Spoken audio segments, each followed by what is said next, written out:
సంవత్సరం మొత్తం నిల్వ ఉండే అమ్మ చేతి ఆవకాయ పచ్చడి ఈజీగా ఇంట్లో ఎలా తయారు చేయాలో చూసేద్దాం. ముందుగా మేము 4 కేజీల మామిడికాయ ముక్కలను బాగా కొట్టించుకొని పై పొరను తీసేసి బాగా తుడిచేసి పక్కన పెట్టేసుకున్నాం.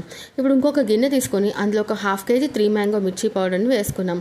అలాగే ముందు రోజు ఆవాలను బాగా ఎండలో ఎండబెట్టిని ఒక 1/2 కేజీ దాన్ని కూడా మెత్తగా గ్రైండ్ చేసి తీసుకోవాలి. సో ఇది కూడా మనం కారం దాంట్లో వేసేసుకోవాలి. అలాగే కల్లుప్పును కూడా మనం ఒక 1/2 కేజీ తీసుకున్నాం. ముందు రోజు ఎండబెట్టేసి మెత్తగా పొడి కొట్టేసుకున్నాం. సో ఆ కల్లుప్పును కూడా కలిపేసుకుందాం. తర్వాత 2 నుంచి 3 స్పూన్ల మెంతులను కూడా వేసుకొని ఈ కారం మసాలా బాగా కలిపేసుకోండి. ఇప్పుడు మనం ఒక గిన్నె తీసుకొని అందులో వేరుశనగ పప్పు ఒక 1/2 కేజీ తీసుకొని ఈ ముక్కల్ని మనం నూనెలో కలుపుకుంటూ మనం కారం దాంట్లో వేసుకుంటూ జాడీలోకి తీసేసుకోవాలి. సుమారు మనం 1 కేజీ నుంచి 2 కేజీల వేరుశనగ పప్పు నూనెని జాడీలో వేసుకున్నాం. ఆ తర్వాత 200 నుంచి 300 గ్రాముల వెల్లుల్లిపాయలు పొట్టు తీసిని కూడా వేసేసుకొని జాడీని మూత పెట్టేసుకుంటే సంవత్సరం పాటు నిల్వ ఉండే ఆవకాయ పచ్చడి రెడీ అయిపోతుంది. ఈ వీడియో మీకు నచ్చినట్లయితే లైక్ చేయండి. మరిన్ని వీడియోస్ కోసం మన ఛానల్ని సబ్స్క్రైబ్ చేసుకోండి. Thank you for watching friends.